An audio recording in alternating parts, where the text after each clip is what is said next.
Hello everyone, स्वागत है आप सभी का हमारे यूट्यूब चैनल सरजेट में। आज के इस वीडियो में हम एक न्यू वैकेंसी के बारे में बात करने वाले हैं। ये जो वैकेंसी है ये उत्तर प्रदेश अधीनस्थ सेवा चयन आयोग की तरफ से रिलीज हुई है और जो ये वैकेंसी है ये एक बार पहले भी रिलीज हो चुकी है। यानी अगर मैं आपको समझाऊं तो इसका जो प्री एग्जाम है वो हो चुका है। अब इसका मेन एग्जाम होने वाला है। सेम वैकेंसी रहने वाली है जो पहले रिलीज की गई थी आयोग की तरफ से 2025 में। अब आयोग की तरफ से इसके मेन एग्जाम के लिए आवेदन स्टार्ट हो गए हैं।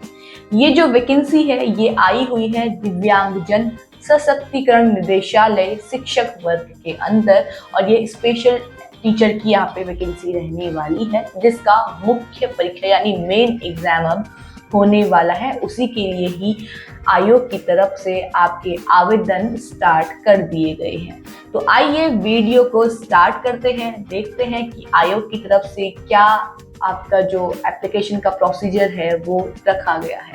तो ये रहा इसका डिटेल नोटिफिकेशन आपकी स्क्रीन पे, जिसमें हम आपसे डिस्कस करेंगे इसके आवेदन की स्टार्टिंग, लास्ट डेट, एज और बाकी मेन एग्जाम पैटर्न के बारे में।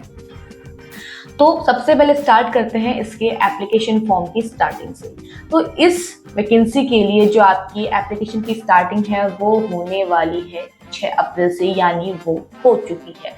6 अप्रैल से आपके मुख्य परीक्षा के लिए जो शिक्षक संवर्ग के लिए आई हुई है उसके लिए आवेदन आयोग की तरफ से स्टार्ट कर दिए गए हैं। लास्ट डेट रहने वाली है आपके आवेदन के लिए, वो रहने वाली है 27 अप्रैल, यानी 6 अप्रैल से 27 अप्रैल के बीच में आप इस पोस्ट के लिए मुख्य एग्जाम के लिए यहाँ पे आवेदन कर सकते हैं।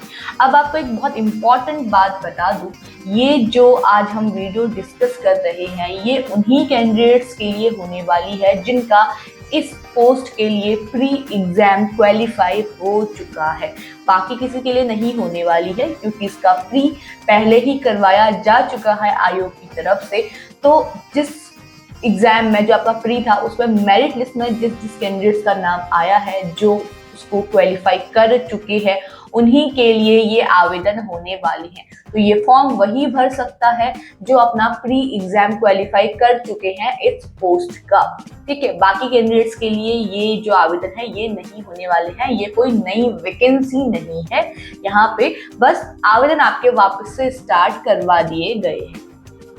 अब बात करते हैं आपके इसके करेक्शन की, यानी आपने ये तो जान लिया कि आपके एप्लीकेशन फॉर्म स्टार्ट कब से हो रहे हैं मेन एग्जाम के लिए एंड लास्ट डेट आपकी क्या रहने वाली है, लेकिन इसके साथ ही आयोग की तरफ से आपके लिए इसके लिए करेक्शन के लिए भी मौका दिया जाता है। यानी अगर आपके फॉर्म में कोई भी गलती हो जाती है आपसे तो आप उसको करेक्ट कर सकते हो और उसकी डेट दी गई है 4 मई। ये अंतिम तिथि है करेक्शन करने की कि अगर आपके फॉर्म में कोई भी गलती आपसे हो गई, आपने फॉर्म भर दिया और आपसे कुछ गलती हो गई तो आप 4 मई से पहले पहले उस गलती को सुधार सकते हैं और एक ही मौका दिया जाता है आयोग की तरफ से, ये भी आप ध्यान में रखें। अब बाकी चीजों के बारे में बात करते हैं। यहाँ पे आपको ये बताया गया है कि जो आपका प्री एग्जाम है उसका रिजल्ट रिलीज हो चुका है, उसी के आधार पर अब जो अभ्यर्थी उसको क्लियर कर चुके हैं वही यहाँ पे मेन एग्जाम देंगे और 2025 में आपका प्री एग्जाम करवाया जा चुका है आयोग की तरफ से। आवेदन कैसे कैसे करने हैं, जैसे आपके प्री के लिए प्रोसीजर था सेम प्रोसीजर रहने वाला है, सेम ही आपको आवेदन करने हैं। ठीक है, तो यहाँ पे प्री के लिए अलग और मेंस के लिए अलग आवेदन करवाए जाते हैं आयोग की तरफ से। तो सेम रहेगा, आपकी ये वेबसाइट दिख जाएगी आपको जो मैंने आप अंडरलाइन कर दी है। इसी वेबसाइट पे जो आपकी upssc.government.in रहेगी, इसी पे आपको जाना है। होम पेज पे आपको जाना है, यहाँ पे आपको ये एडवर्टाइजमेंट दिखेगा, उस पर क्लिक करना है। ठीक है, उस पर क्लिक करने के बाद आप अपना एप्लीकेशन प्रोसेस वगैरह वहाँ पे से स्टार्ट करवा सकते हैं या कर सकते हैं। उसके बाद आप बहुत ही ध्यान से सारी चीज़ें, सारी डिटेल फिल कीजिएगा और यहाँ पे कुछ आपको निर्देश भी दिए गए हैं। कहा गया है कि जो आपका एप्लीकेंट का ऑथेंटिकेशन नंबर है, रजिस्ट्रेशन नंबर है, वो आपको जब आपने प्री एग्जाम के लिए अप्लाई किया था यानी आवेदन किया हुआ था तो आपको एक रजिस्ट्रेशन नंबर मिला होगा और आपने अपना फोन नंबर रजिस्टर किया होगा। जो फोन नंबर उस टाइम रजिस्टर किया था वही इस बार भी करना है। आपको अपना रजिस्ट्रेशन नंबर फिल करना है, ठीक है। देन आपका जो फोन नंबर लगा हुआ है उस पर ओटीपी आएगी, उस पर ओटीपी आने के माध्यम से आपको लॉगिन करना होगा, ठीक है। ओटीपी के माध्यम से लॉगिन करना होगा, तो वो फोन नंबर आपके पास होना चाहिए जो आपने फ्री के टाइम पे यूज किया था। उसके बाद अपने जो आवेदन है या एप्लीकेशन फॉर्म है उसको फिल करेंगे, और क्या क्या चीजें यहाँ पे आपको उसके लिए चाहिए वो यहाँ पे बताई हुई है। Photo and signature, declaration form आपका आएगा, उसको आपको डिक्लेयर करना होगा। देन आप यहाँ पे फी पे करेंगे, और मेन एग्जाम के लिए आपको अलग से फी पे करनी है। फ्री के लिए आप कर चुके होंगे, और ये रहे आपके फ्री के जो पूरी डिटेल है। 25 रुपी फी पे करनी है हर किसी कैटेगरी के कैंडिडेट से, चाहे वो ओबीसी हो, जनरल हो, ईडब्ल्यूएस हो, एससी हो, एसटी हो, सबको यहाँ पे 25 रुपए फी पे करनी है। ये आयोग की तरफ से आपकी फीस यहाँ पे रखी गई है।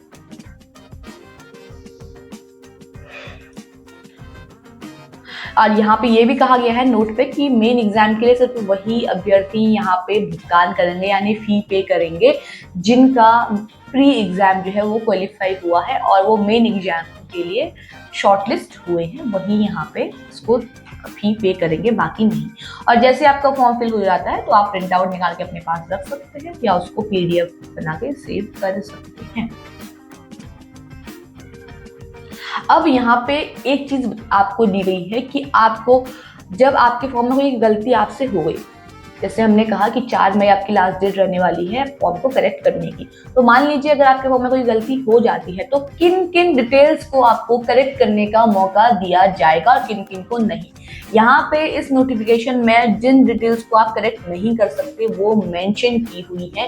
यहाँ पे कहा गया है कि किन को अनुमति नहीं दी जाती, किन चीजों को आप करेक्ट नहीं कर सकते या चेंज नहीं कर सकते। अपना एड्रेस, अपनी कैटेगरी, ठीक है, एजुकेशनल क्वालिफिकेशन और आपका वैवाहिक स्थिति यानी आपका मैरिटल स्टेटस क्या है उसको आप चेंज नहीं कर सकते, ये आयोग की तरफ से कहा गया है। उसके अलावा आप चीजें जो आपसे गलत हुई हैं तो उनको आप बदल सकते हो।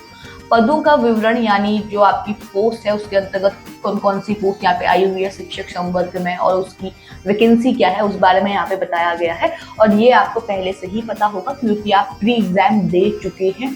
प्री एग्जाम के टाइम पे वैकेंसी और अभी वैकेंसी सेम ही है आपकी, यहाँ पे सेम ही पोस्ट आई हुई है। जैसे आप यहाँ पे देख सकते हैं कि पहली पोस्ट है आपकी यहाँ पे, और ये सारे ही दिव्यांगजन सशक्तिकरण निदेशालय के अंतर्गत आए हुए हैं, ठीक है। पहले संकेत मूल और बाधित अभ्यर्थियों के लिए है यहाँ पे, फिर उसके बाद दृष्टि बाधित के लिए है। तो यहाँ पे सबके लिए कितनी वैकेंसीज आई हुई हैं वो यहाँ पे मेंशन किया हुआ है, जो आपको पहले से ही पता होगा। तो इस बारे में हम ज्यादा बातें यहाँ पे नहीं करेंगे क्योंकि आपका प्री क्वालिफाई हो चुका है। तो जब पहले नोटिफिकेशन आया हुआ था तो आपने तब देखा होगा कि आपके लिए कितनी वैकेंसीज यहाँ पे आयोग की तरफ से रिलीज की गई हैं। और ये रहा इसका एजुकेशनल क्वालिफिकेशन, जो फिल करने के बाद ही आपका प्री एग्जाम क्वालिफाई हुआ है। तो एजुकेशनल क्वालिफिकेशन भी इस पे मेंशन किया गया है। हम बात करेंगे अब आपके सीधे एग्जाम पैटर्न के बारे में। जो मेन एग्जाम पैटर्न है उसका पैटर्न क्या रखा गया है उस बारे में हम यहाँ पे बात करेंगे। तो ये है आपका प्रथम चरण लिखित परीक्षा, ठीक है। इस पे कहा गया है आपके लिए कि लिखित परीक्षा हेतु योजना पाठ्यक्रम, हाँ, सिलेक्शन प्रोसीजर आपका ये रहेगा। इस पे देखिए आपके 100 क्वेश्चंस आने वाले हैं, ठीक है। मेरे साथ 1 मिनट रुकिए।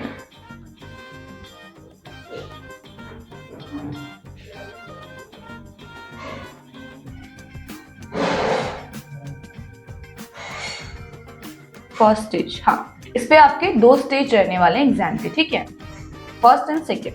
फर्स्ट के लिए यहाँ पे देखिए आपको 100 क्वेश्चंस दिए जाएंगे और 2 घंटे का आपको टाइम दिया जाएगा। नेगेटिव मार्किंग भी रहेगी, 25% आपका जाएगा अगर आपने कोई गलत आंसर चूज कर लिया है तो, ठीक है। तो जो पेपर है आपका वो यहाँ पे 2 पार्ट में आपको बांटा हुआ मिलेगा, डिवाइडेड है यानी। तो पहला है, उसमें पहला आपका सब्जेक्ट रहेगा दिव्यांगता का परिचय। इसमें 25 क्वेश्चंस आएंगे, 25 मार्क्स के होंगे। बाल विकास एवं अधिगम, 20 क्वेश्चंस होंगे, 20 मार्क्स के होंगे। एंड लास्ट सब्जेक्ट रहेगा दिव्यांगजन अधिकार अधिनियम 2016, ठीक है। इसमें भी आपके 20 क्वेश्चंस रहेंगे, 20 मार्क्स के रहेंगे। एंड सेकंड पार्ट जो रहेगा आपका, उसके अंतर्गत आपका सब्जेक्ट है कंप्यूटर एवं सूचना प्रौद्योगिकी अवधारणा एवं इस क्षेत्र में, अवधारणा एवं इस क्षेत्र में, तो ये 15 क्वेश्चंस रहेंगे, 15 मार्क्स के रहेंगे। तो टोटल 100 मार्क्स का यहाँ पे पेपर रहने वाला है। 2 घंटे का आपको टाइम दिया जाएगा आयोग की तरफ से।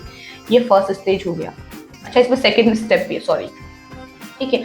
पार्ट 1, पार्ट 2 एंड पार्ट 3 में डिवाइडेड है आपका ये पेपर। यहाँ पे इसे हम थोड़ा सा, अब देखिए, कंप्यूटर एवं सूचना प्रौद्योगिकी अवधारणा एवं इस क्षेत्र में समसामयिक प्रौद्योगिकी विकास एवं नवाचार का ज्ञान, ये आपका पार्ट 2 का सब्जेक्ट रहने वाला है। पार्ट 3 की बात करें तो दिया गया है उत्तर प्रदेश राज्य से संबंधित सामान्य जानकारी, जिसके 20 क्वेश्चंस आएंगे और 20 मार्क्स के रहेंगे। अब हुआ ये टोटल 100, तो 100 मार्क्स का आपका पेपर रहने वाला है, ठीक है।